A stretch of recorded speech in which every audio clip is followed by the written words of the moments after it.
China central, 1250 a.C.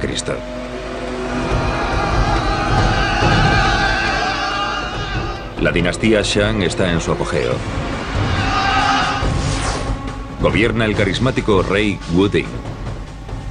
A su lado, Fu Hao, su reina guerrera, comandante de ejércitos, invencible en batalla. Durante años los arqueólogos solo pudieron hacer conjeturas sobre quiénes fueron los misteriosos Shang y de dónde procedían. Ahora, 3000 años después, la ciencia descubre a un pueblo muy avanzado. ¿Qué estaría haciendo con el lado derecho? Y surge una completa imagen de los logros de la primera dinastía de China.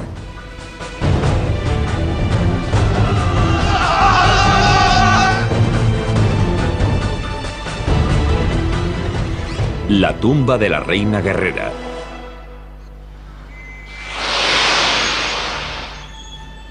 Anyang, China, a unos 450 kilómetros al sur de Pekín.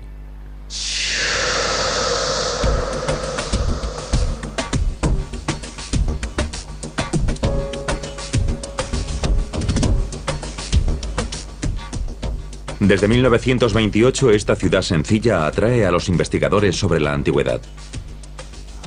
Porque Anyang es la cuna de la arqueología china.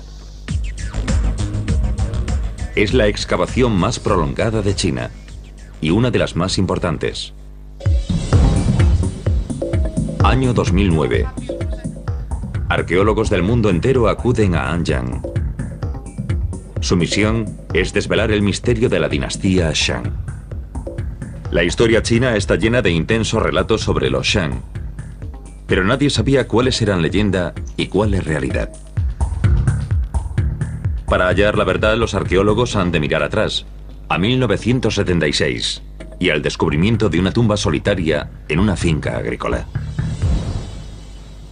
Como la tumba de Tutankamón en Egipto, está llena de riquezas dignas de un rey. En Anyang se han hallado 15.000 tumbas, pero esta es única. Porque es la única tumba real no expoliada de la época Shang. Se dieron cuenta poco a poco, a medida que excavaban, de que habían dado con la mayor tumba Xian intacta que se haya encontrado. Es el equivalente chino a la tumba de Tutankamón. La tumba es solo 75 años posterior a la de Tutankamón y 1000 años anterior al primer emperador de China. Repleta de tesoros, la tumba contiene figuras de jade finamente talladas, objetos de hueso y marfil de factura exquisita, miles de conchas de caurí, más de 100 hachas de guerra, lanzas y dagas con hojas mortíferas, y una enorme cantidad de hermosas y elaboradas vasijas de bronce.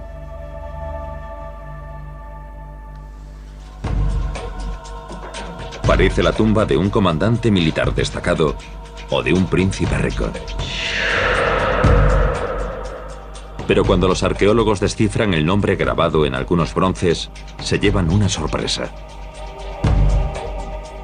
Se trata de la tumba de una mujer, la legendaria Fu Hao. Se cree que fue una de las 3 esposas principales del rey Wuding, que pudo haber tenido hasta 60. De todas las consortes del rey Wuding, Fu Hao fue la más destacada, quizás incluso una de las favoritas. Los Shang eran conocidos como guerreros invencibles. El contenido de la tumba de Fu Hao indica un motivo para ello. Hay más de 100 armas diferentes. Esta es curiosa, porque es como un híbrido entre un hacha de combate y esta otra, que es más punzante. Podía blandirse así o con una mano así mientras sujetas un escudo. No solo te permitía dar un tajo y clavarle la hoja al adversario, sino también segarle la cabeza. El gran número de armas sugiere que Fu Hao tomó parte en campañas militares. Las armas son prueba de su destreza militar. Y el descubrimiento de un hacha yue de bronce indica que tenía alto rango. Fu Hao tenía un hacha yue famosa. La hoja mide unos 30 centímetros de ancho. Creo que es la mayor hacha yue encontrada hasta ahora. No solo es muestra de estatus social, sino también militar. La leyenda también dice que Fu Hao fue una comandante militar de primer orden, que capitaneó a los generales más famosos de Wuding. ¿Cómo pudo impulsar valientemente a 13.000 soldados a luchar contra los enemigos de los Shang, la etnia de los Qian? Todos los indicios apuntan a que Fu Hao fue sin duda una guerrera. Campbell busca más pistas sobre su carrera militar. Cuenta con una estupenda ayuda para averiguar más sobre Fu Hao, un recurso casi sin parangón en esta época histórica. Estos son huesos oraculares. Los Shang fueron de los primeros pueblos en usar la escritura. Las diminutas inscripciones recogen las dudas que Wuding y sus sucesores les planteaban a sus antepasados difuntos, grabadas en omóplatos de animales y caparazones de tortuga. Los Shang creían que sus antepasados tenían el poder de influir en todo, incluso en las campañas militares. Los huesos oraculares narran hechos clave en la vida de la dinastía Shang, y son los primeros escritos de la historia china. Estos pequeños caracteres son también los antepasados directos de la escritura china moderna. Es la escritura más antigua todavía en uso. De 200.000 huesos oraculares hallados hasta ahora en pozos de almacenaje por todo Anyang, unos 330 hacen mención a Fu Hao. Revelan datos sobre su vida, sus campañas militares, su salud e incluso sus embarazos. Es un lujo poder ver los huesos originales. Normalmente los especialistas trabajamos con calcos sacados de los huesos. Es un poco difícil de leer. Ahí está Fu Hao.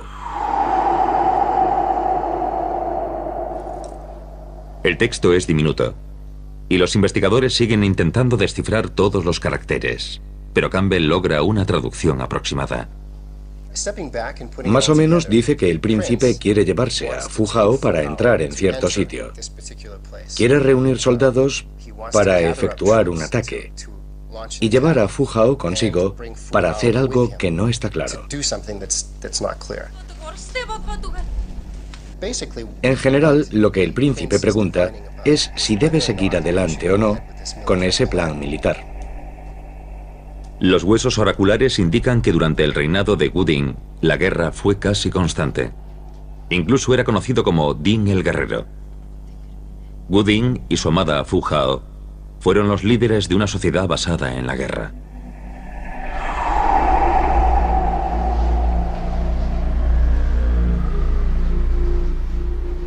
Y un macabro hallazgo en la tumba de ella indica un posible motivo. Fu Hao compartió su tumba con 16 personas, sacrificadas cuando la enterraron. El arqueólogo de Harvard, Rowan Flatt, opina que la tumba de Fu Hao confirma la leyenda de la pasión de los Shang por los sacrificios humanos. Aquí tenemos un plano de la tumba de Fu Hao. Había una persona en este pozo, que está bajo la cámara de Fu Hao. Después había, atrás, 8 personas fuera del ataúd, pero dentro de la cámara. Luego había 3 en nichos excavados en las paredes laterales de la tumba. Encima de la cámara mortuoria, entre los 2 nichos, había 4 personas más. Había una aquí, de la que solo apareció la cabeza. Seguramente no sonreiría. Había otro individuo aquí, al que habían cortado en 2. Entre estas 16 personas había 2 mujeres y también 2 niños. Es muy probable que a esos niños los enterraran dentro de la cámara mortuoria, cerca de Fu Hao, e incluso puede que fuesen parientes de Fu Hao o sus propios hijos. Los arqueólogos creen que los Shan sacrificaban a dos tipos de personas: a subordinados miembros de la servidumbre, incluidos los criados de ella, que se enterraron cerca del ataúd,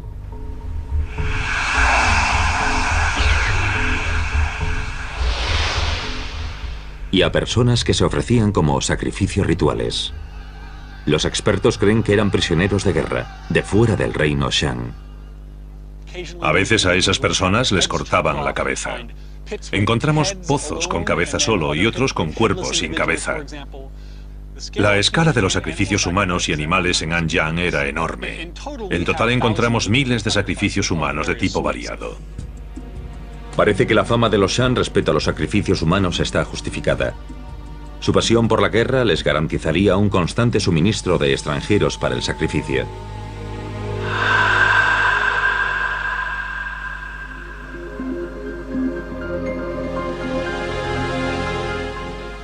Las armas y los humanos sacrificados enterrados con Fu Hao confirman la leyenda de que los Shan eran belicosos. Pero los tesoros de la tumba desvelarían una faceta distinta de la primera dinastía de China.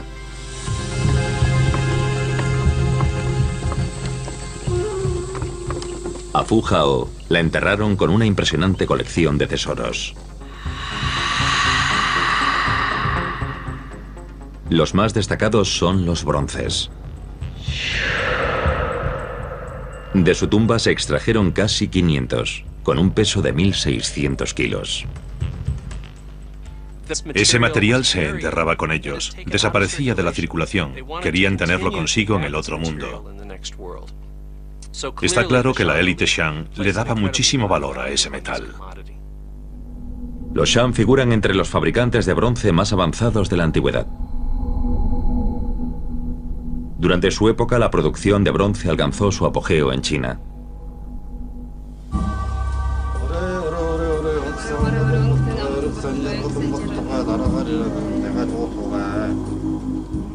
Los bronces eran símbolo de estatus, tan importantes en la vida como en la muerte.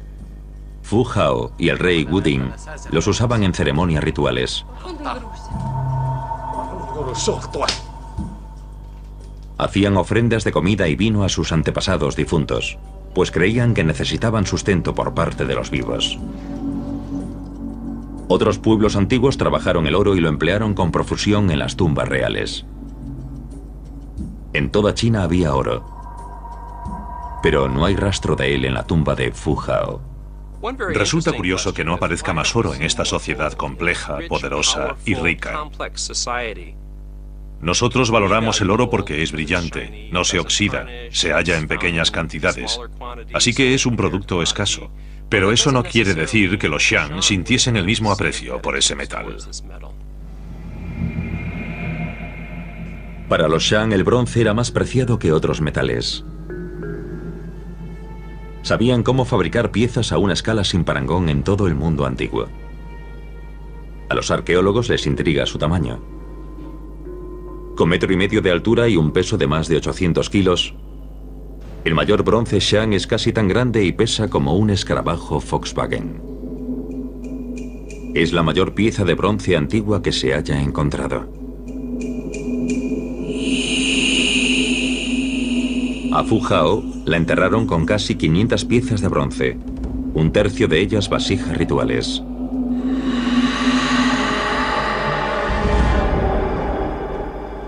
Los arqueólogos querían saber cómo las fabricaban. Hallaron varias fundiciones de bronce en Anyang. Recientemente se desenterraron 90.000 fragmentos de moldes de arcilla, que desvelaron el complejo proceso que los Shan usaban para fabricar unas vasijas tan elaboradas. Primero se hacía un molde de arcilla a escala real con decorado básico. Se aplicaba arcilla para crear un molde externo y se añadían detalles elaborados, a menudo formas y motivos animales. Los Shan usaban el avanzado método del vaciado, cortando el molde en partes y volviéndolas a unir con un núcleo interior, antes de verter dentro el bronce fundido. También mejoraron las características del propio bronce.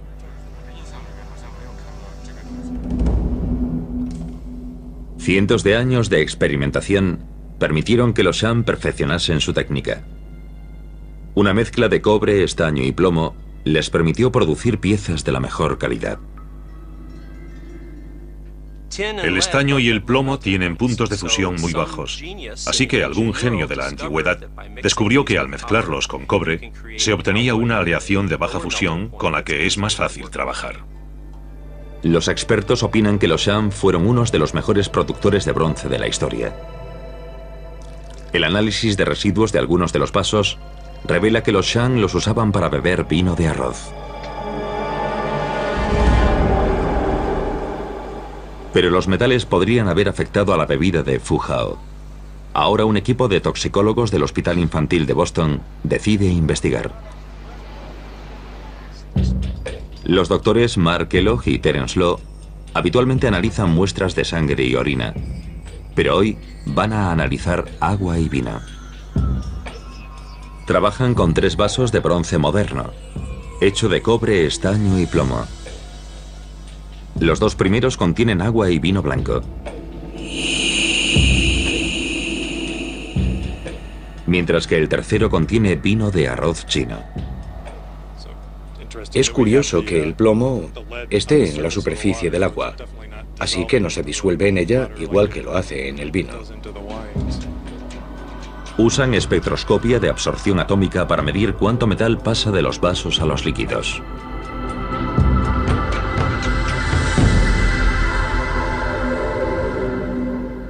Lo que más intriga a los científicos es el contenido de plomo de los vasos de bronce.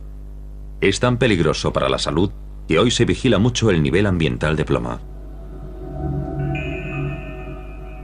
Los primeros resultados son preocupantes. Es la gran acidez del vino de arroz la que produce el daño. Pasado solo un minuto, el plomo alcanza 2.500 microgramos por litro. Este pico, esta cantidad de absorción, indica un nivel muy alto de plomo. Sería tóxico para un humano.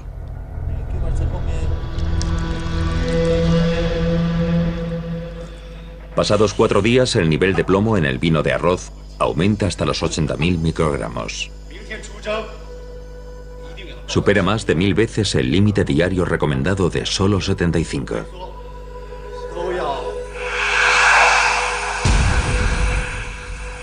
Los Shan bebían un vino muy tóxico. Es tremendo que los Shan ingiriesen esos líquidos con la cantidad de plomo que contenían. Nosotros los manipulamos con guantes para no tocarlos, y tendremos que deshacernos de ellos de modo especial. Y los Shan no eran solo bebedores ocasionales. La cantidad de vasijas halladas en Anyang indica que la bebida era importante en la vida de los Shan. Y podría explicar por qué las dinastías posteriores los retratan como grandes bebedores. El toxicólogo clínico Alan Wolf observa los resultados. 2.590 microgramos de plomo por litro. Es muchísimo en un solo minuto. El envenenamiento por plomo podría explicar por qué los Shan morían tan jóvenes.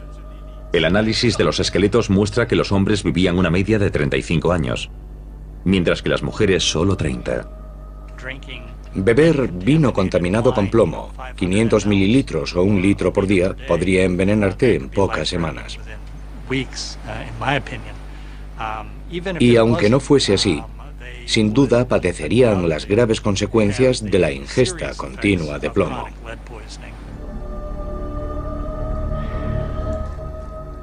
El plomo es una neurotoxina y puede causar cambios en el comportamiento y la personalidad.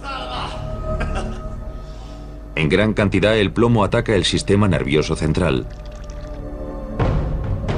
provocando ataques o el coma. El esqueleto de Fu Hao no sobrevivió para que los científicos investigasen cómo murió. ¿Pero es posible que el envenenamiento por plomo la matase? No tenemos el cadáver de Fu Hao y hacemos muchas conjeturas sobre cómo vivió.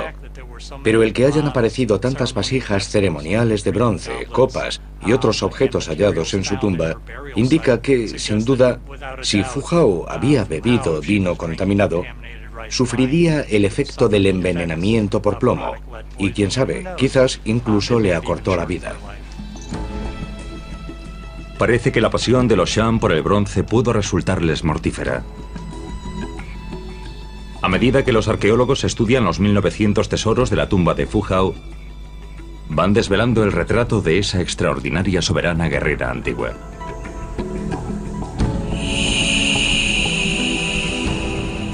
Una mujer a la que le gustaban los objetos hermosos. Y era amada por el rey Wuding. Una mujer de riqueza inmensa. Y tan respetada por su rey que tomaba parte en ceremonias rituales y le permitieron capitanear tropas en el campo de batalla.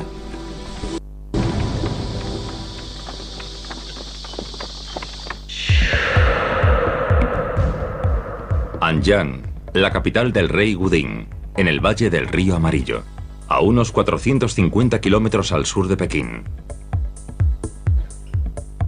Cuando Wuding enterró a Fu Hao, su reino era tan grande como Nuevo México. A medida que los arqueólogos investigan el contenido de la tumba de Fu Hao, ven que las relaciones de Wuding van más allá de las fronteras de su reino. El comercio floreció bajo los Shang. Los historiadores tienen constancia de que incrementaron el comercio y llevaron su reino a una cota de prosperidad nunca antes vista. Ahora la arqueología añadiría peso a ese argumento. El experto en los Shang, Li Yunti, elabora un inventario del posible origen de los tesoros de Fu Hao. Primero, los metales usados en la elaboración del bronce. El plomo pudo haberse extraído en la zona, pero los Shang tendrían que buscar más lejos el cobre y el estaño. Es muy probable que viajaran hasta la parte media y baja del río Yangtze para obtener cobre en esta zona. Ahora sabemos que hay grandes minas de estaño en la región de Hunan y en la de Guangxi. A continuación, las inusuales dagas de bronce con puño de cabeza de animal. Muestran una relación muy clara con el norte, tal vez incluso con la zona siberiana.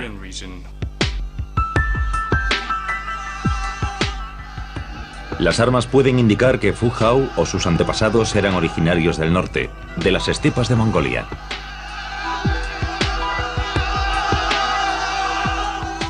Una pista fascinante refuerza esa teoría.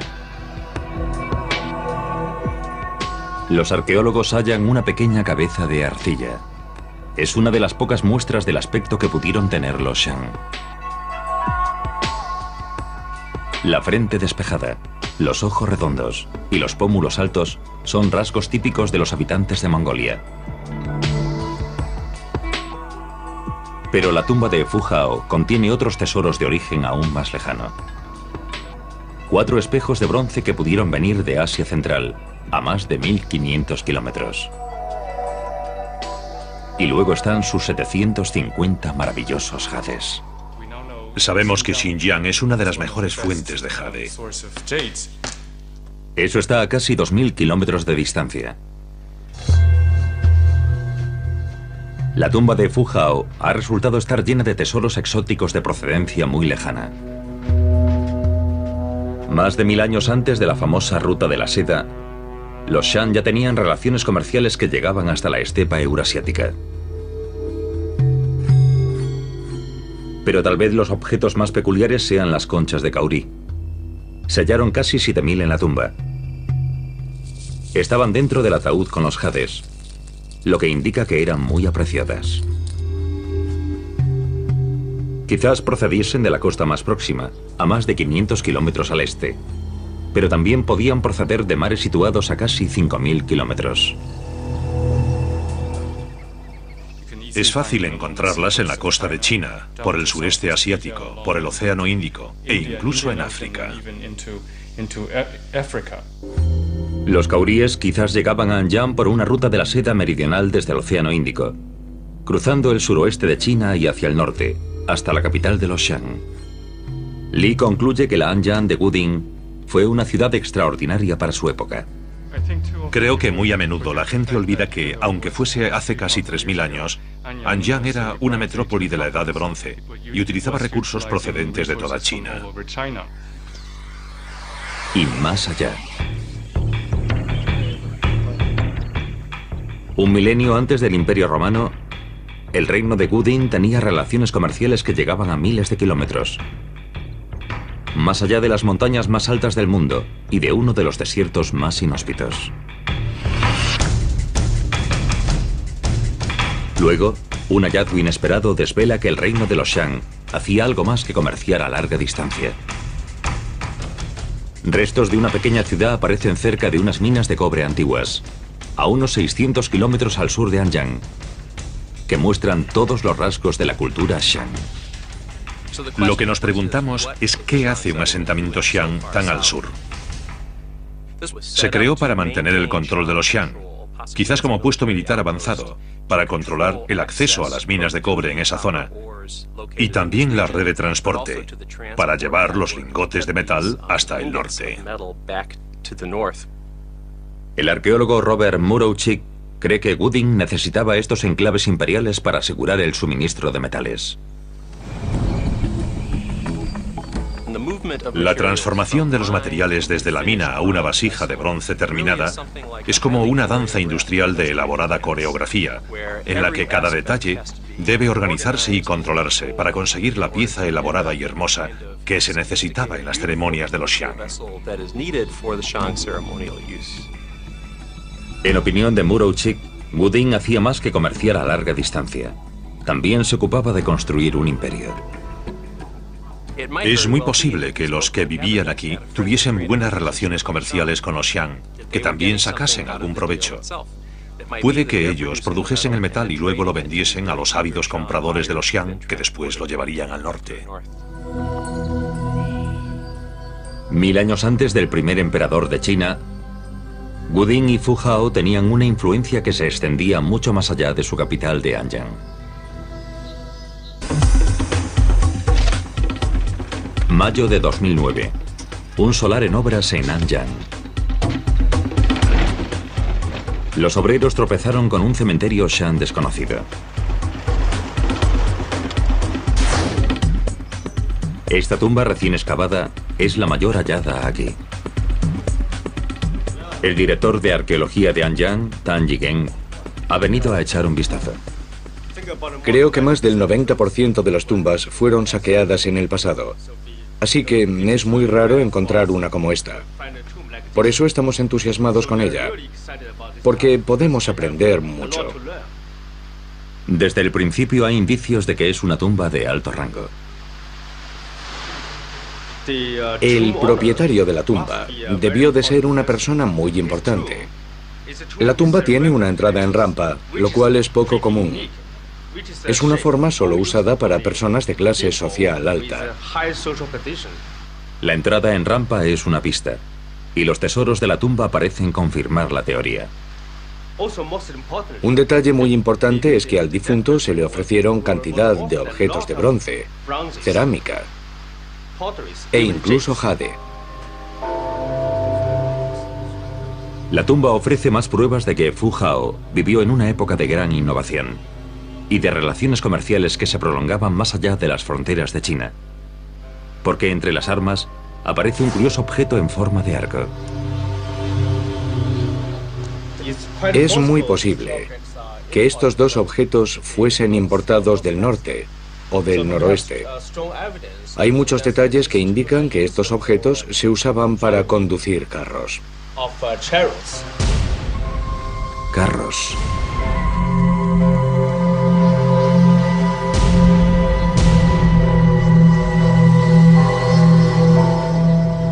A medida que los arqueólogos excavaban en Anyang, fueron descubriendo estas extraordinarias maravillas en el suelo. Carros fúnebres de más de 3000 años, descubiertos incluso con sus caballos y conductores. La estructura de madera hace tiempo que se desintegró.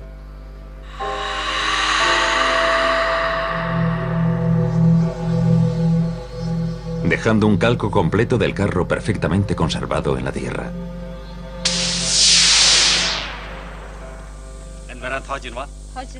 Aunque han aparecido muchos en el mundo, se cree que estos carros son los primeros de China.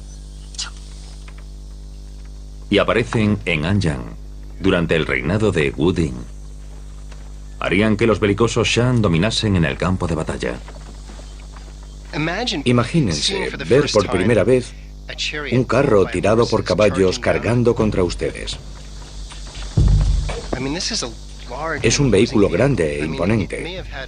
Crearían una ventaja psicológica al provocar sorpresa y temor. El carro Shan era como el Rolls Royce de la época. Eran grandes símbolos de poder. Imagínense a Fu Hao de pie en el carro, con su hacha Yue, símbolo de su estatus, de pie en el carro, ataviada con su armadura. Sería una imagen impresionante. La destreza técnica de los Shan abarcó más allá de las piezas de bronce.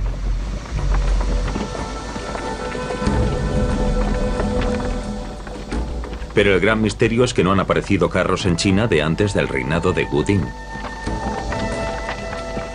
Así que, ¿de dónde vinieron? Rowan Flatt, en la Universidad de Harvard, primero estudia de dónde procedían los caballos. Los caballos se domesticaron por primera vez en la estepa occidental de Eurasia, así que al oeste y lejos de Anyang, en esta dirección, tal vez en Ucrania o en lugares algo más al este de ahí. De modo que una posible ruta de entrada de los caballos domesticados en la zona de Anyang podría ser este corredor llamado Ruta de la Seda del Norte. Entonces los Shan quizás usaron sus rutas comerciales para traer caballos desde el oeste. Y parece que podrían haber conocido el carro al mismo tiempo. Creo que sin duda los carros procedían de zonas occidentales de Eurasia, de la estepa occidental. ¿Llegarían por el corredor de Gansu, por donde ya llegaban caballos domesticados? ¿O llegaron quizás por aquí, por la estepa oriental? Las dos son rutas posibles para que se conociese el carro y que después se adoptase. Los Shan ya tenían vehículos con ruedas. Pero los indicios muestran que los carros que luego fabricaron fueron producto del ingenio y de ideas compartidas. Sus carros son piezas muy depuradas. Presentan un curvado de la madera muy perfeccionado y el uso de radios en las ruedas es un avance tecnológico. Esos detalles de sus vehículos sería difícil que un pueblo los desarrollase sin ayuda. Así que quizás los habitantes de la zona de Anyang captaron ideas al relacionarse con personas que usaban el carro fuera de esa región. Wu Ding fue un rey de una dinastía que era tan ingeniosa como innovadora. Los Shan demostraron tanta maestría en sus carros como en sus piezas de bronce.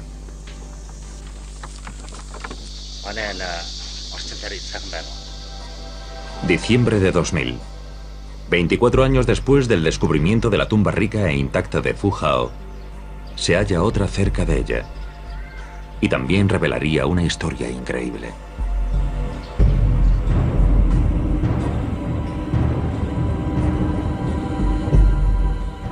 Desde el principio, esta tumba, denominada M54, resultó extraordinaria. Los restos de Fu Hao nunca se encontraron, pero oculto entre los objetos funerarios de esta tumba se encuentra el mayor tesoro inimaginable: el esqueleto del propietario de la tumba.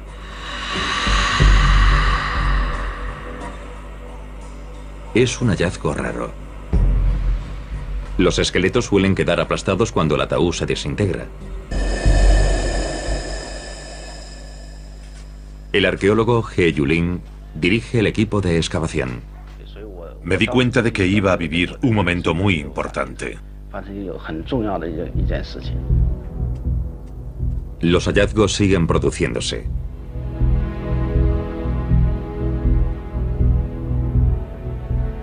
Aparecen fragmentos de oro que indican que el ataúd estuvo decorado con pan de oro. Ese metal es escaso en las tumbas Shan. Luego, otro hallazgo intrigante. Una pequeña mano de bronce. Se encontró al lado de la parte inferior de la pierna izquierda del difunto, al lado de la pantorrilla izquierda. Ahí apareció. Su ubicación indica que la mano estaba originalmente dentro del ataúd. Puesto que la mano auténtica no se encontró, tal vez esta pieza era un primitivo miembro artificial. A Fu Hao la enterraron con gran cantidad de armas de bronce. Y también al propietario de esta tumba. Algunas presentan los raros mangos con cabeza de animal, típicos del lejano norte. Y otras llevan un nombre. Ya o General Chang. La referencia más antigua a la familia Shang aparece en los huesos oraculares y luego continúan hasta la dinastía occidental Zhou. Por esos descubrimientos sabemos que ese apellido es muy importante. Ya Chang vivió durante el reinado del hijo de Wu Ding. Igual que Fu Hao, era un guerrero y muy importante. Como se ve, tenemos casi todos los huesos. Los arqueólogos Jin Jichun y James Barton investigan cómo murió. Curiosamente, los restos de Ya Chang aparecieron rodeados de granos de pimienta y algunos están incrustados en los huesos. Cuando Jin y Barton observan con detenimiento, descubren que los huesos tienen marcas de heridas. Tenemos fragmentos de costillas con marcas de corte. Aquí el corte se ve claro y está en el costado izquierdo. Así que parece que alguien lo atacó por la izquierda. A saber qué estaría haciendo con el lado derecho. Estaría así.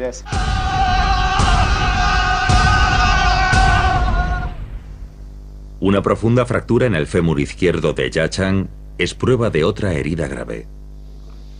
Pero a medida que Jin y Barton examinan bien los huesos, descubren la herida más grave de todas. Su hueso coxal presenta marcas de un gran golpe, muy probablemente de un hacha de guerra. Creemos que la infección de la herida fue terminal. Quizás estas fueron las más graves, las que le provocaron la muerte. Esto indica que participó activamente en el combate.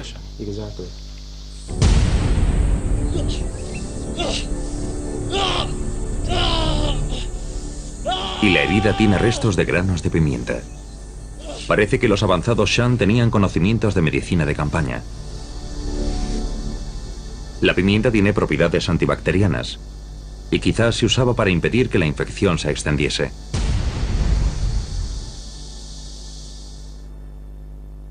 Al igual que a Fu Hao, a Ya Chang lo enterraron con sacrificios humanos. 9 eran sacrificios rituales, según se cree, de prisioneros de guerra, extranjeros de las regiones fronterizas. Los otros 6 eran de subordinados, miembros de la servidumbre de Ya Chang. Y los científicos están impacientes por poder estudiarlos. Por primera vez podrán descubrir el origen étnico de los Shang. La pequeña cabeza de arcilla hallada en Anyang con rasgos mongoles sugiere que los antepasados de Fu Hao y su rey Wu Ding podían proceder de las estepas de Mongolia. Ahora la ciencia quizás proporcione algún dato más concreto. Y se buscará en los dientes de Ya Chang y de los humanos sacrificados con él. Los dientes atrapan los minerales del lugar donde uno nace. Tus huesos cambian químicamente, se reconfiguran y captan tu nueva dieta, crecen. Pero con los dientes no ocurre igual. No varían, la química de tu infancia queda atrapada en ellos. Ese rastro químico es la proporción de 2 isótopos del estroncio. Presente en rocas, pasa a la tierra mediante la acción de los elementos. Luego pasa a la cadena alimenticia, de las plantas a los animales y a los humanos, convirtiéndose en parte de nuestros huesos y dientes.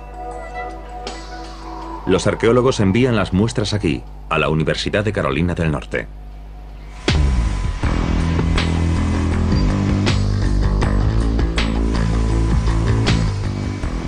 Se raspa una pequeña cantidad de esmalte del diente. El análisis requiere un aparato muy avanzado llamado espectrómetro de masas. Mide la diferencia entre las proporciones, y son ínfimas, generalmente plasmadas en cifras con 5 decimales. Pero su importancia para la arqueología puede ser enorme.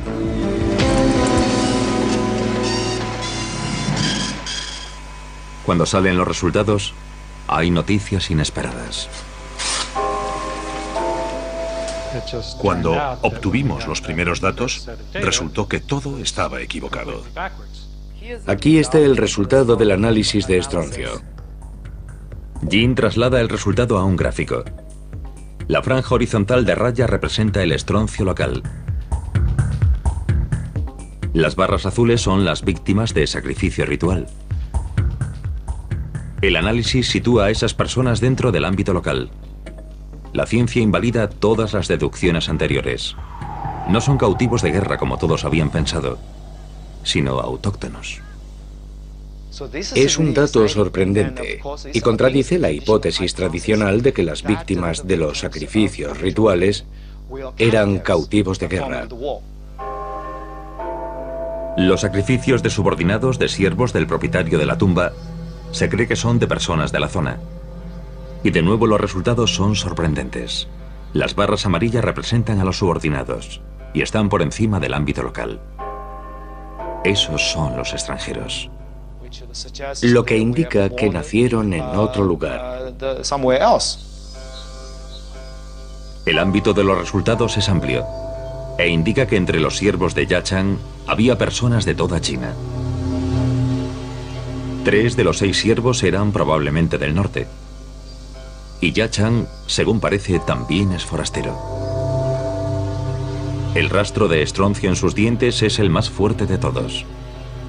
Curiosamente, Yachang procedía de un lugar distinto al de toda su servidumbre. Fue emocionante cuando Jim volvió y dijo que había dado el rastro más fuerte de procedencia externa. Mi primera reacción fue pensar que todo parecía demasiado perfecto. Los resultados impulsan a Jin y a Barton a buscar más datos. Si no era de Anyang, ¿de dónde procedía Yachang? Las armas con cabeza de animal halladas en su tumba pueden indicar que era de Mongolia, o incluso de Siberia. Los isótopos de oxígeno del esmalte de su dentadura se analizan ahora para intentar resolver este misterio de una vez por todas. El agua se compone de hidrógeno y de átomos de oxígeno pesados y ligeros. Cuando la lluvia se desplaza desde la costa, de la atmósfera cae oxígeno pesado, dejando agua cada vez más ligera al avanzar hacia el interior. El oxígeno de sus dientes es el más pesado de todas las muestras analizadas. Y eso indica que estuvo cerca del mar, lo que implicaría que quizás procedía del suroeste. Así que Yachang era del sur. Los científicos aún tienen que hallar el lugar exacto, pero parece que nació cerca de la ciudad china actual de Xinjiang, a más de 400 kilómetros de Anyang. Toda una revelación. Anyang era un lugar cosmopolita. Forasteros importantes como Yachang eran bienvenidos y se instalaron en la capital de los Shang. Este descubrimiento lleva a un arqueólogo a una interpretación radical del mundo de Fu Hao y los Shang.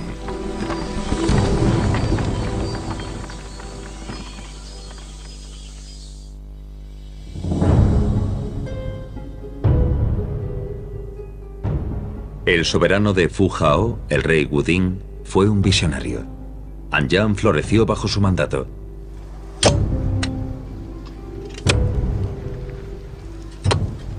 El profesor Jin Yichun ha pasado gran parte de su carrera investigando la última gran capital de los Shang y cómo logró crearla Wuding.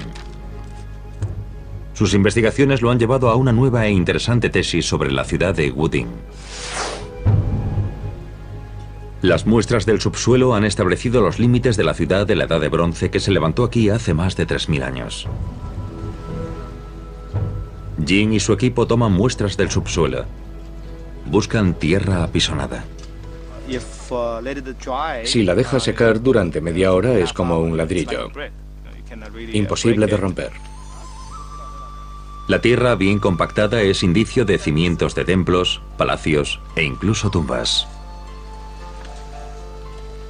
Anyang llegó a abarcar 30 kilómetros cuadrados, una de las mayores ciudades de la Edad de Bronce.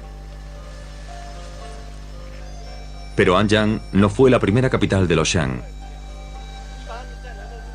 En 1999 el equipo hizo un nuevo descubrimiento. Otra ciudad, una capital anterior de los Shang, situada al otro lado del río. De repente encontramos otra ciudad. Así que nos sentimos muy frustrados. E incluso se dudó de la autenticidad del hallazgo. Jin bautiza a esa ciudad como Huangbei. 1000 muestras después empieza a tomar forma.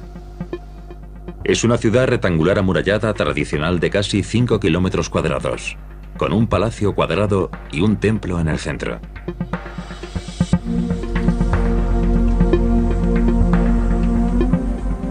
Cuando llegan a los cimientos de la ciudad, hallan algo intrigante. Una capa de tierra roja quemada. Es muy interesante.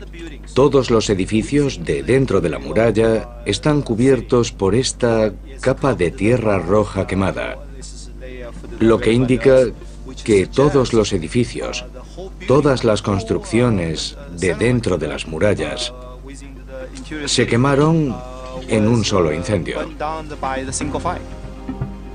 Cuando examinan las muestras, aunque es raro, no hallan indicios de vida humana. Eso lleva a Jin a una conclusión dramática. El incendio fue deliberado.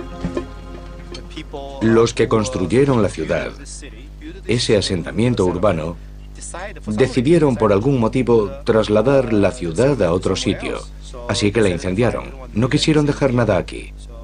Y es un dato que resulta muy interesante.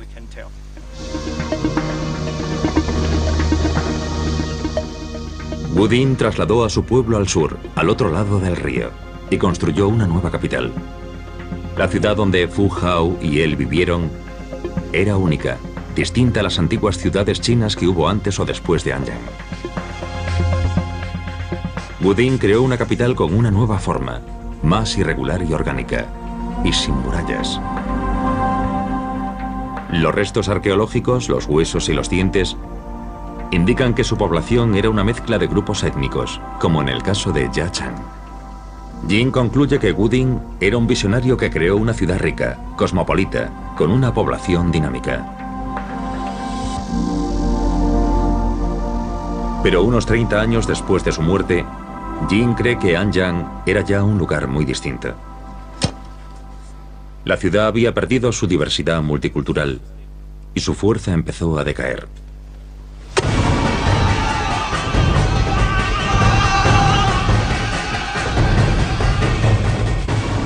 Aprovechando la oportunidad, los vecinos y adversarios de los Shang, los Zhou del oeste, atacaron Anyang. Los Zhou avanzaron hacia el este para tomar el control del centro de China.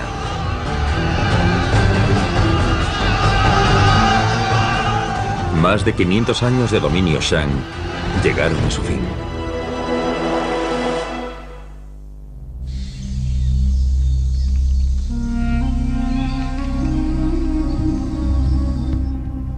La primera dinastía de China creó la primera escritura conocida en Asia Oriental. Perfeccionó la idea del carro de combate.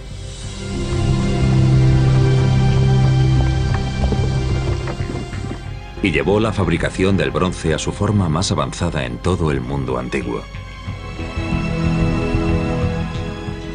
Y la mujer más importante de esa dinastía fue la reina guerrera Fu Hao.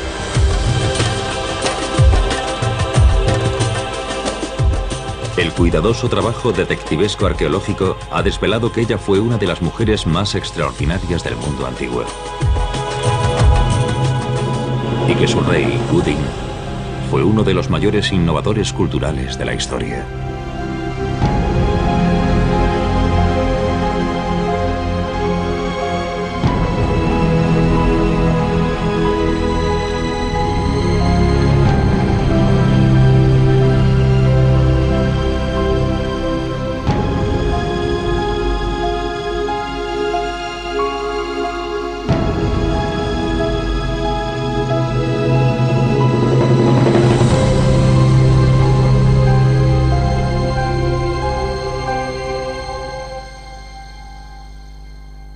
Sería difícil que un pueblo los desarrollase sin ayuda. Así que quizás los habitantes de la zona de Anyang captaron ideas al relacionarse con personas que usaban el carro fuera de esa región. Wudin fue un rey de una dinastía que era tan ingeniosa como innovadora. Los Shan demostraron tanta maestría en sus carros como en sus piezas de bronce.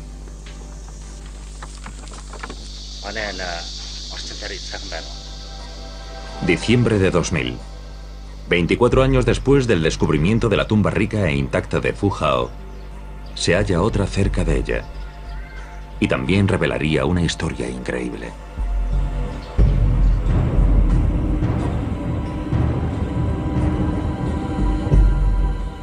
Desde el principio, esta tumba, denominada M54, resultó extraordinaria.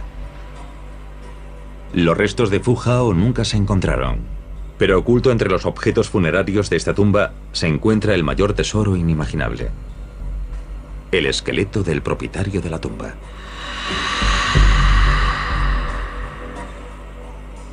Es un hallazgo raro. Los esqueletos suelen quedar aplastados cuando el ataúd se desintegra. El arqueólogo He Yulin dirige el equipo de excavación. Me di cuenta de que iba a vivir un momento muy importante. Los hallazgos siguen produciéndose.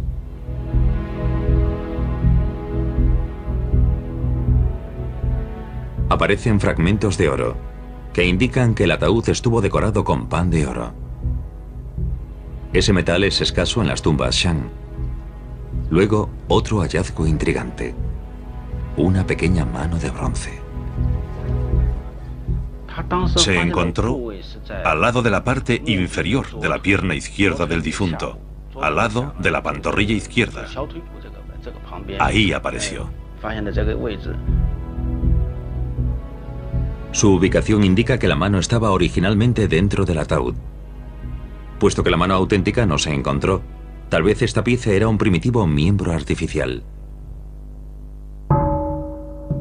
A Fujao la enterraron con gran cantidad de armas de bronce.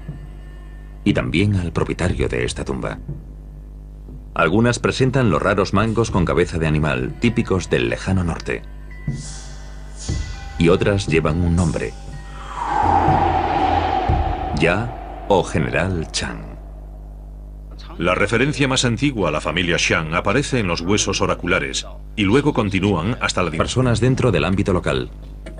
La ciencia invalida todas las deducciones anteriores. No son cautivos de guerra como todos habían pensado, sino autóctonos. Es un dato sorprendente y contradice la hipótesis tradicional de que las víctimas de los sacrificios rituales eran cautivos de guerra. Los sacrificios de subordinados de siervos del propietario de la tumba se cree que son de personas de la zona. Y de nuevo los resultados son sorprendentes. Las barras amarillas representan a los subordinados y están por encima del ámbito local. Esos son los extranjeros. Lo que indica que nacieron en otro lugar. El ámbito de los resultados es amplio e indica que entre los siervos de Yachang había personas de toda China. 3 de los 6 siervos eran probablemente del norte. Y Yachang, según parece, también es forastero. El rastro de estroncio en sus dientes es el más fuerte de todos. Curiosamente, Yachang procedía de un lugar distinto al de toda su servidumbre. Fue emocionante cuando Jim volvió y dijo que había dado el rastro más fuerte de procedencia externa. Mi primera reacción fue pensar que todo parecía demasiado perfecto. Los resultados impulsan a Jin y a Barton a buscar más datos. Si no era de Anyang, ¿de dónde procedía Yachang? Las armas con cabeza de animal halladas en su tumba pueden indicar que era de Mongolia o incluso de Siberia. Los isótopos de oxígeno del esmalte de su dentadura se analizan ahora para intentar resolver este misterio de una vez por todas. El agua se compone de hidrógeno y de átomos de oxígeno pesados y ligeros. Cuando la lluvia se desplaza desde la costa, de la atmósfera cae oxígeno pesado, dejando agua cada vez más ligera al avanzar hacia el interior. El oxígeno de sus dientes es el más pesado de todas las muestras analizadas. Y eso indica que estuvo cerca del mar, lo que implicaría que quizás procedía del suroeste. Así que Yachang era del sur. Los científicos aún tienen que hallar el lugar exacto, pero parece que nació cerca de la ciudad china actual de Xinjiang, a más de 400 kilómetros de Anyang. Toda una revelación. Anyang era un lugar cosmopolita. Forasteros importantes como Yachang eran bienvenidos y se instalaron en la capital de los Shang. Los esqueletos suelen quedar aplastados cuando el ataúd se desintegra. El arqueólogo He Yulin dirige el equipo de excavación. Me di cuenta de que iba a vivir un momento muy importante. Los hallazgos siguen produciéndose.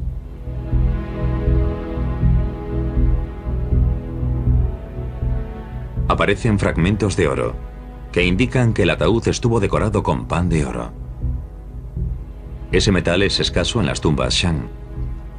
Luego, otro hallazgo intrigante. Una pequeña mano de bronce. Se encontró al lado de la parte inferior de la pierna izquierda del difunto, al lado de la pantorrilla izquierda. Ahí apareció. Su ubicación indica que la mano estaba originalmente dentro del ataúd. Puesto que la mano auténtica no se encontró, tal vez esta pieza era un primitivo miembro artificial. A Fu Hao la enterraron con gran cantidad de armas de bronce. Y también al propietario de esta tumba. Algunas presentan los raros mangos con cabeza de animal, típicos del lejano norte. Y otras llevan un nombre. Ya o General Chang. La referencia más antigua a la familia Shang aparece en los huesos oraculares y luego continúan hasta la dinastía occidental Zhou. Por esos descubrimientos sabemos que ese apellido es muy importante. Ya Chang vivió durante el reinado del hijo de Wu Ding. Igual que Fu Hao, era un guerrero y muy importante. Como se ve, tenemos casi todos los huesos. Los arqueólogos Jin Jichun y James Barton investigan cómo murió. Curiosamente, los restos de Ya Chang aparecieron rodeados de granos de pimienta y algunos están incrustados en los huesos. Cuando Jin y Barton observan con detenimiento, descubren que los huesos tienen marcas de heridas. Tenemos fragmentos de costillas con marcas de corte. Aquí el corte se ve claro y está en el costado izquierdo. Así que parece que alguien lo atacó por la izquierda. A saber qué estaría haciendo con el lado derecho. Estaría así.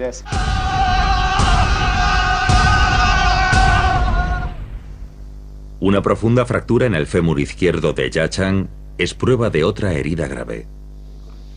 Pero a medida que Jin y Barton examinan bien los huesos, descubren la herida más grave de todas. Su hueso coxal presenta marcas de un gran golpe, muy probablemente de un hacha de guerra.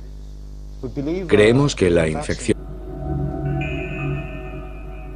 Los primeros resultados son preocupantes.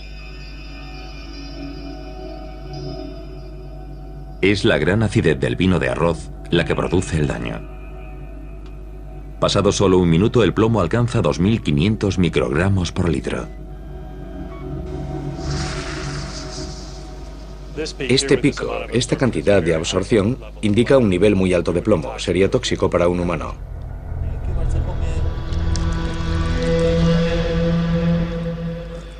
Pasados 4 días, el nivel de plomo en el vino de arroz aumenta hasta los 80.000 microgramos.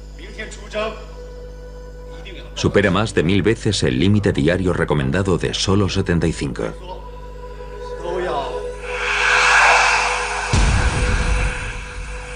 Los Shang bebían un vino muy tóxico. Es tremendo que los Xian ingiriesen esos líquidos con la cantidad de plomo que contenían. Nosotros los manipulamos con guantes para no tocarlos, y tendremos que deshacernos de ellos de modo especial. Y los Xian no eran solo bebedores ocasionales. La cantidad de vasijas halladas en Anyang indica que la bebida era importante en la vida de los Xian. Y podría explicar por qué las dinastías posteriores los retratan como grandes bebedores. El toxicólogo clínico Alan Wolf observa los resultados. 2.590 microgramos de plomo por litro. Es muchísimo en un solo minuto. El envenenamiento por plomo podría explicar por qué los Xian morían tan jóvenes. El análisis de los esqueletos muestra que los hombres vivían una media de 35 años, mientras que las mujeres solo 30. Beber vino contaminado con plomo, 500 mililitros o 1 litro por día, podría envenenarte en pocas semanas. Y aunque no fuese así, sin duda padecerían las graves consecuencias de la ingesta continua de plomo.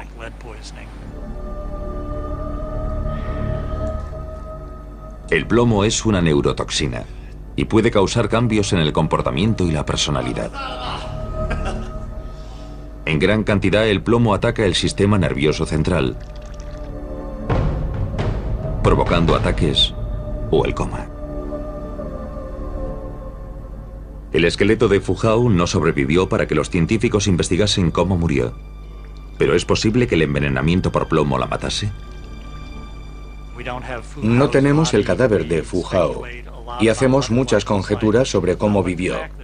Pero el que hayan aparecido tantas vasijas ceremoniales de bronce, copas y otros objetos hallados en su tumba indica que, sin duda, si Fu Hao había bebido de bronce y utilizaba recursos procedentes de toda China. Y más allá. Un milenio antes del Imperio Romano, el reino de Gudin tenía relaciones comerciales que llegaban a miles de kilómetros. Más allá de las montañas más altas del mundo y de uno de los desiertos más inhóspitos. Luego, un hallazgo inesperado desvela que el reino de los Xian hacía algo más que comerciar a larga distancia. Restos de una pequeña ciudad aparecen cerca de unas minas de cobre antiguas, a unos 600 kilómetros al sur de Anyang, que muestran todos los rasgos de la cultura Xian. Lo que nos preguntamos es qué hace un asentamiento Xian tan al sur. Se creó para mantener el control de los Xian, quizás como puesto militar avanzado, para controlar el acceso a las minas de cobre en esa zona, y también la red de transporte, para llevar los lingotes de metal hasta el norte. El arqueólogo Robert Murowczyk cree que Gudin necesitaba estos enclaves imperiales para asegurar el suministro de metales. La transformación de los materiales desde la mina a una vasija de bronce terminada es como una danza industrial de elaborada coreografía, en la que cada detalle debe organizarse y controlarse para conseguir la pieza elaborada y hermosa que se necesitaba en las ceremonias de los Xian. En opinión de Murowczyk, Gudin hacía más que comerciar a larga distancia. También se ocupaba de construir un imperio. Es muy posible que los que vivían aquí tuviesen buenas relaciones comerciales con los Xian, que también sacasen algún provecho. Puede que ellos produjesen el metal y luego lo vendiesen a los ávidos compradores de los Xian, que después lo llevarían al norte. 1000 años antes del primer emperador de China, Gudin y Fu Hao tenían una influencia que se extendía mucho más allá de su capital de Anyang. Mayo de 2009. Un solar en obras en Anyang. Los obreros tropezaron con un cementerio Xian desconocido. Esta tumba recién excavada es la mayor hallada aquí. El director de arqueología de Anyang, Tan Yigeng, ha venido a echar un vistazo. Creo que más del 90% de las tumbas fueron saqueadas en el pasado. Así que es muy raro encontrar una como esta. Por eso estamos entusiasmados con ella, porque podemos aprender mucho. Desde el principio hay indicios de que es una tumba. Luego había 13 nichos excavados en las paredes laterales de la tumba. Encima de la cámara mortuoria, entre los dos nichos, había 4 personas más. Había una aquí, de la que solo apareció la cabeza. Seguramente no sonreiría. Había otro individuo aquí, al que habían cortado en 2.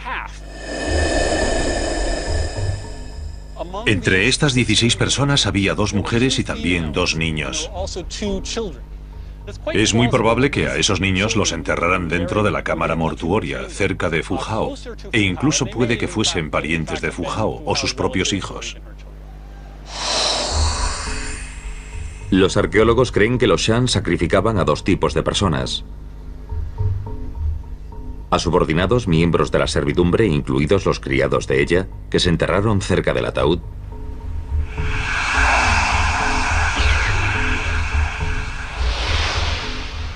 Y a personas que se ofrecían como sacrificios rituales. Los expertos creen que eran prisioneros de guerra, de fuera del reino Shan. A veces a esas personas les cortaban la cabeza. Encontramos pozos con cabeza solo y otros con cuerpos sin cabeza. La escala de los sacrificios humanos y animales en Anyang era enorme. En total encontramos miles de sacrificios humanos de tipo variado. Parece que la fama de los Shan respecto a los sacrificios humanos está justificada. Su pasión por la guerra les garantizaría un constante suministro de extranjeros para el sacrificio.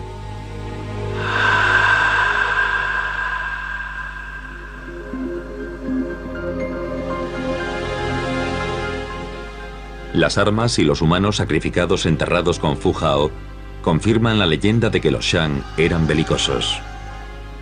Pero los tesoros de la tumba desvelarían una faceta distinta de la primera dinastía de China.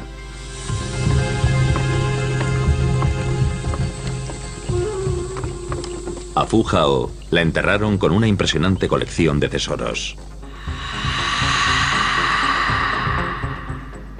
Los más destacados son los bronces.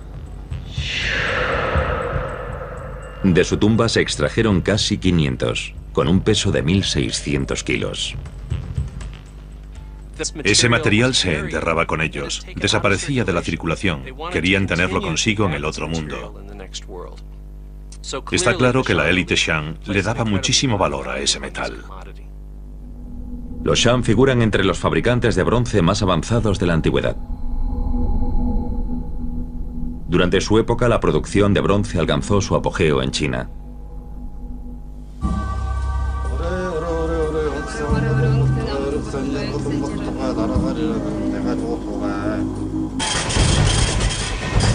Ahora, 3000 años después, la ciencia descubre a un pueblo muy avanzado.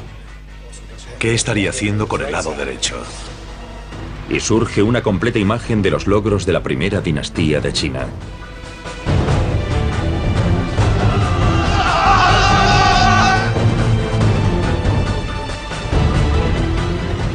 La tumba de la reina guerrera.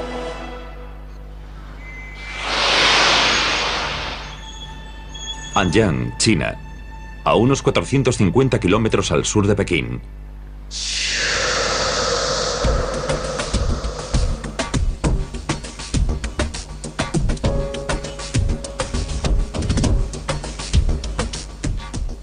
Desde 1928, esta ciudad sencilla atrae a los investigadores sobre la antigüedad. Porque Anyang es la cuna de la arqueología china. Es la excavación más prolongada de China y una de las más importantes. Año 2009. Arqueólogos del mundo entero acuden a Anyang.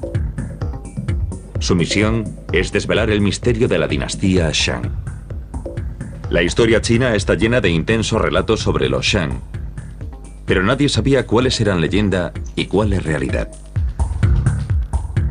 Para hallar la verdad, los arqueólogos han de mirar atrás, a 1976, y al descubrimiento de una tumba solitaria en una finca agrícola.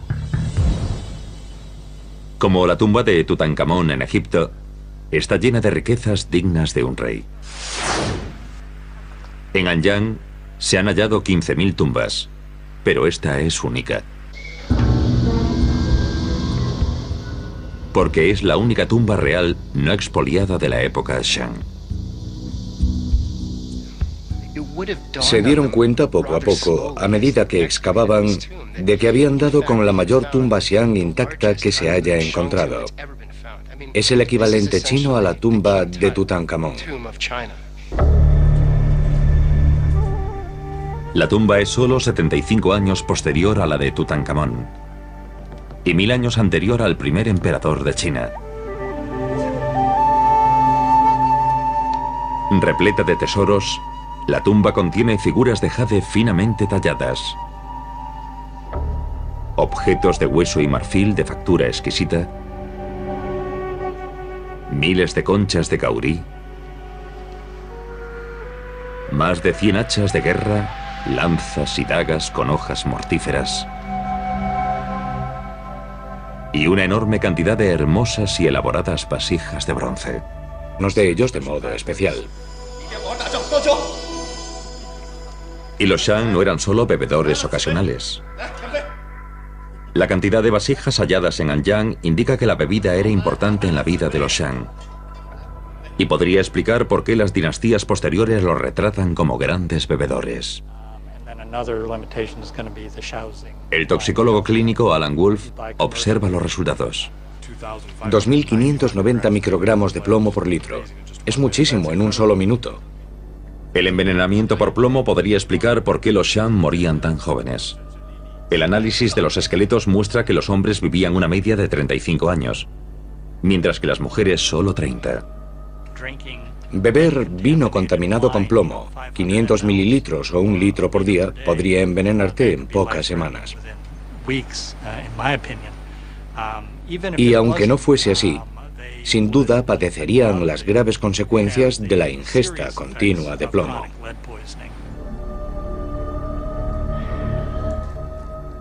El plomo es una neurotoxina y puede causar cambios en el comportamiento y la personalidad. En gran cantidad, el plomo ataca el sistema nervioso central, provocando ataques o el coma. El esqueleto de Fu Hao no sobrevivió para que los científicos investigasen cómo murió. ¿Pero es posible que el envenenamiento por plomo la matase? No tenemos el cadáver de Fu Hao y hacemos muchas conjeturas sobre cómo vivió.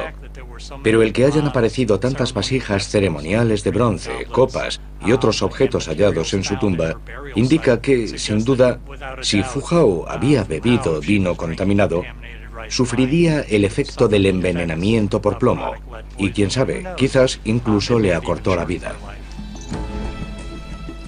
Parece que la pasión de los Shang por el bronce pudo resultarles mortífera. A medida que los arqueólogos estudian los 1900 tesoros de la tumba de Fu Hao, van desvelando el retrato de esa extraordinaria soberana guerrera antigua.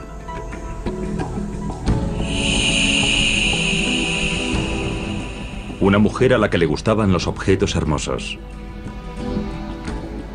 Y era amada por el rey Wuding. Una mujer de riqueza inmensa. Y tan respetada por su rey que tomaba parte en ceremonias rituales y le permitieron capitanear tropas en el campo de batalla.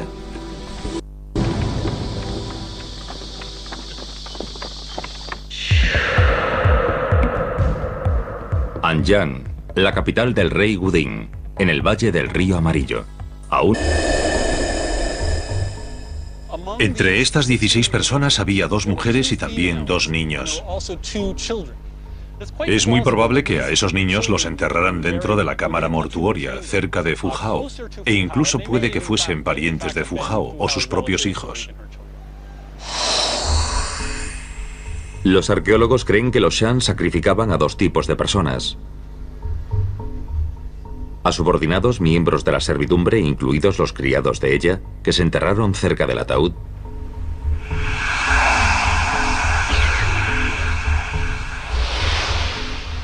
Y a personas que se ofrecían como sacrificios rituales. Los expertos creen que eran prisioneros de guerra, de fuera del reino Shang. A veces a esas personas les cortaban la cabeza. Encontramos pozos con cabeza solo y otros con cuerpo sin cabeza. La escala de los sacrificios humanos y animales en Anyang era enorme. En total encontramos miles de sacrificios humanos de tipo variado. Parece que la fama de los Shan respecto a los sacrificios humanos está justificada. Su pasión por la guerra les garantizaría un constante suministro de extranjeros para el sacrificio.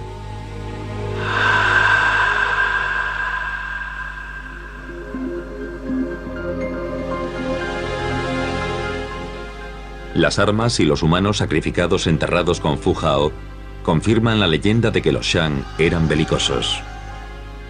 Pero los tesoros de la tumba desvelarían una faceta distinta de la primera dinastía de China.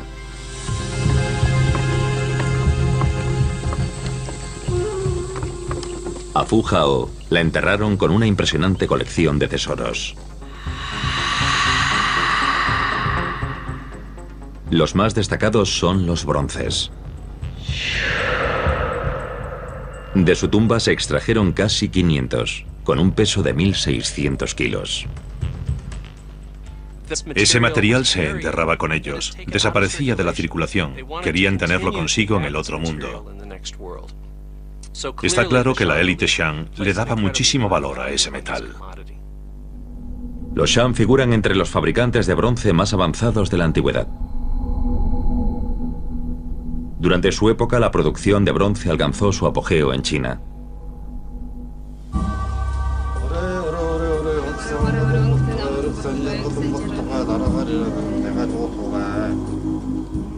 Los bronces eran símbolo de estatus, tan importantes en la vida como en la muerte. Fu Hao y el rey Wuding los usaban en ceremonias rituales.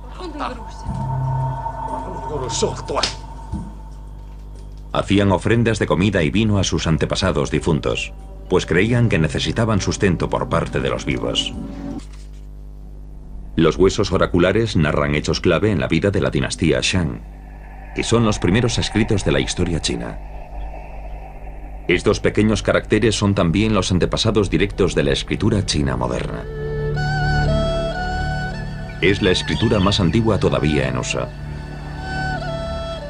De 200.000 huesos oraculares hallados hasta ahora en pozos de almacenaje por todo Anyang, unos 330 hacen mención a Fu Hao. Revelan datos sobre su vida, sus campañas militares, su salud e incluso sus embarazos. Es un lujo poder ver los huesos originales. Normalmente los especialistas trabajamos con calcos sacados de los huesos. Es un poco difícil de leer. Ahí está Fu Hao. El texto es diminuto, y los investigadores siguen intentando descifrar todos los caracteres, pero Campbell logra una traducción aproximada. Más o menos dice que el príncipe quiere llevarse a Fu Hao para entrar en cierto sitio. Quiere reunir soldados para efectuar un ataque y llevar a Fu Hao consigo para hacer algo que no está claro. En general, lo que el príncipe pregunta es si debe seguir adelante o no con ese plan militar. Los huesos oraculares indican que durante el reinado de Wuding, la guerra fue casi constante. Incluso era conocido como Ding el Guerrero. Wuding y su amada Fu Hao fueron los líderes de una sociedad basada en la guerra.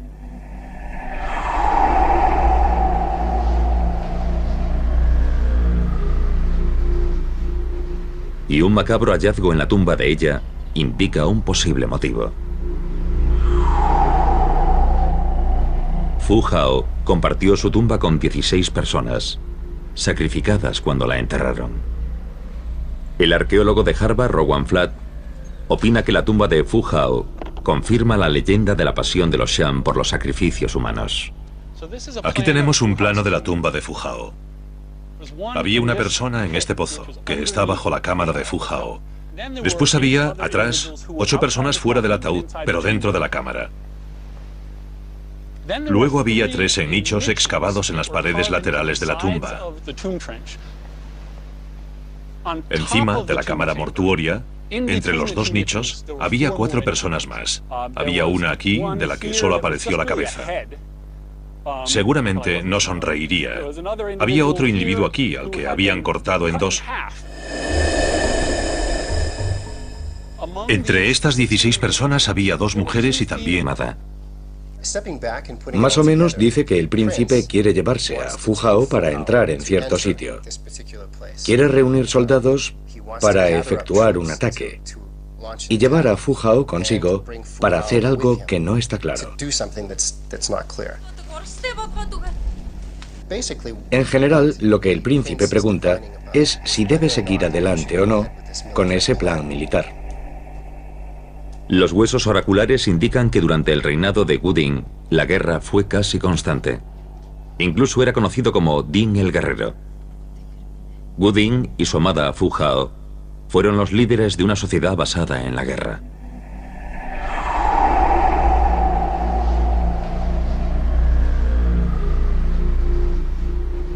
Y un macabro hallazgo en la tumba de ella indica un posible motivo. Fu Hao compartió su tumba con 16 personas, sacrificadas cuando la enterraron. El arqueólogo de Harvard, Rowan Flatt, opina que la tumba de Fu Hao confirma la leyenda de la pasión de los Shan por los sacrificios humanos. Aquí tenemos un plano de la tumba de Fu Hao. Había una persona en este pozo, que está bajo la cámara de Fu Hao. Después había, atrás, 8 personas fuera del ataúd, pero dentro de la cámara. Luego había 3 en nichos excavados en las paredes laterales de la tumba. Encima de la cámara mortuoria, entre los 2 nichos, había 4 personas más. Había una aquí, de la que solo apareció la cabeza. Seguramente no sonreiría. Había otro individuo aquí, al que habían cortado en 2. Entre estas 16 personas había 2 mujeres y también 2 niños. Es muy probable que a esos niños los enterraran dentro de la cámara mortuoria, cerca de Fu Hao, e incluso puede que fuesen parientes de Fu Hao o sus propios hijos. Los arqueólogos creen que los Shan sacrificaban a 2 tipos de personas: a subordinados miembros de la servidumbre, incluidos los criados de ella, que se enterraron cerca del ataúd,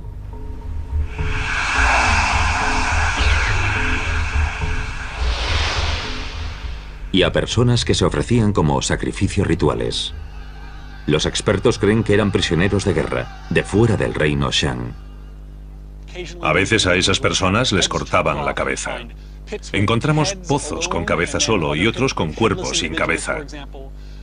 La escala de los sacrificios humanos y animales en Anyang era enorme.